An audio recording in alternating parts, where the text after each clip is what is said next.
once again, very proud of our football team in finding a way to win the game, to grind out a tough, hard-fought victory. Nasty night, very windy, and tough conditions, and really appreciate the way we fought it out, and love the way the defense played really all night. We gave up the one play early. Lonnie kind of lost his footing, got beat in a one-on-one situation, but really played a good game the rest of the game, and just appreciate their effort offensively. We struggled at times, but you got to love that drive.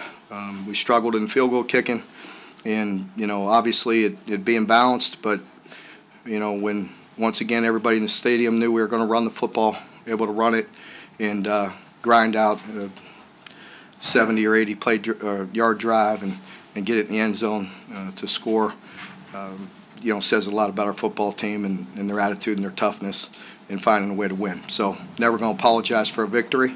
There's certainly things we need to do better, and we always do that. Win or lose, we're going to go back to work and look at ourselves and look at things we could do better, starting with me. But again, you can't apologize for being 6-1 and looking forward to another opportunity here this week. What does it say about some of the games on the line that you guys played with Benny and Josh? Yeah, it really does say a lot. Those guys have been, steady for us for years, and to put it on Benny's back there when, once again everybody knew he was running the ball. Thought our offensive coaches did a really good job of getting formations and keep on finding ways to open up some holes, and our O-line's mentality and their toughness, and Benny making some really good runs, and really felt like we had an opportunity even at the end there to get that last run to put it away, to ice it, and we just missed it by fractions. But they did a really good job, and of course Josh, in predictable pass situations, that's when he's at his best, and doesn't surprise me. Pardon me?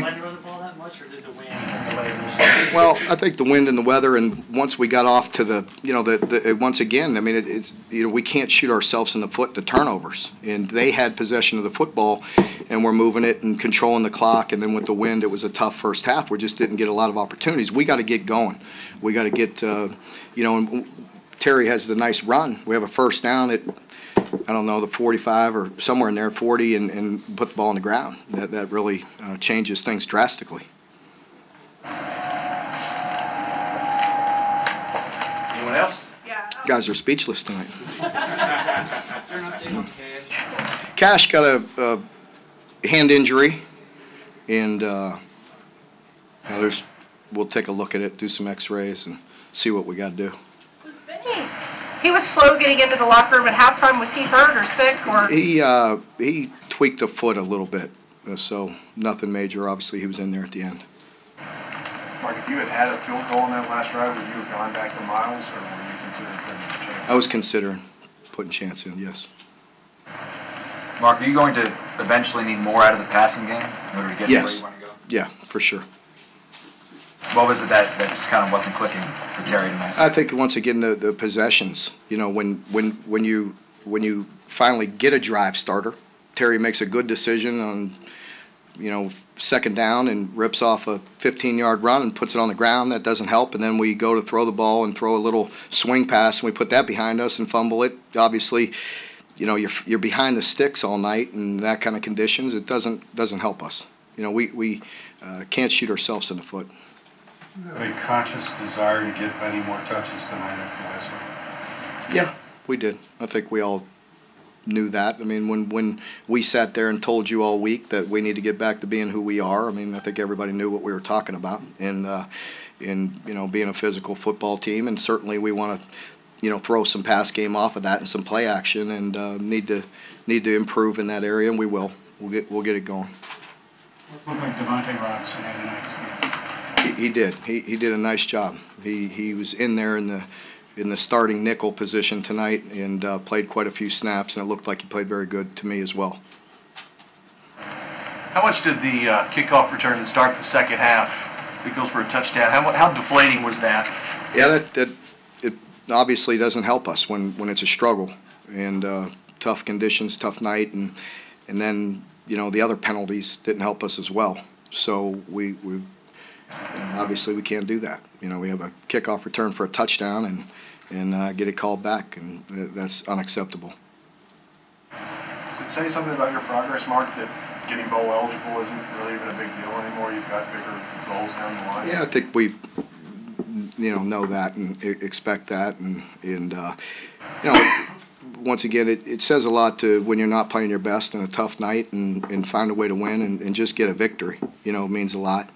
What number, it does. I mean, again, I'm not going to apologize for sitting there, knowing that we have 6 wins and know we can play a lot better and are striving to play better, and nobody in that locker room satisfied. Again, I told them, don't ever apologize, hold your head high. You're a 6-1 football team on your way to moving up into the top 10, and we have another great opportunity here this week. So win or lose, we always go back to work, look ourselves in the mirror, and see what we could do better. It's a chance to get to a winning record in the SEC. Is that another door to knock down? Has that been mentioned as well, been talked about? It hasn't been talked about, but it is. I mean, it's important. It's the next game, and it's an SEC game, so it's very important, and it's a team on our side. Anyone else? Does being in the top 10 have special resonance when it comes to pass? It just obviously shows you're winning, and that means something to us, and being consistent. And again, good football teams find the ways to win when you're not at your best. And, you guys watch a lot of football, and we had an opportunity, all of us, to sit back and watch other people last week, and you see the crazy things that go on. And I'm sure it's like that today. Obviously, I haven't had a chance to watch much, but I'm sure when I see scores later, it'll surprise me. I don't know who or what, but I just would expect it. You see it every week. You feel like after playing a game like this, the bye week helped to hurt you? I'm not going to lie. I mean, I was concerned coming off of it. It felt like a long 2 weeks, and our team needed it, certain ways. But other ways, I had to be very intentional about putting the team in a better position than I did a year ago, because we didn't play very good coming off the bye. And we played better and we won, but we had really good practices, and we had high-intensity practices, and we're really moving. And, I said that going into the game, that I knew that the prep was good, and that win or lose, that the guys were really doing the things necessary to put themselves in a position to win. Mark, your key stretch is going down the latter part of the game. We had Portland and the ball being rocked. Is that by design and particular reason for that? I'm sorry, Lonnie. Tell me that. Being in the game a lot. Going down. Yeah, I didn't even notice it till after I saw the long drive, and I saw him. I went over to shake the O-line's hand and saw him, gassed out. And it was, but I love that, just getting more guys involved. How much of it now with the defense is that they just take it personal if they give up any points? It does. It means a lot. We talked about that. We said that to the defense, and today, that going into the game, that we every yard and every point was personal, and that it means something to us, and we're trying to do our best to shut them out, or just hold them as best we can. And I believe that we would have had a good chance if we didn't turn the ball over.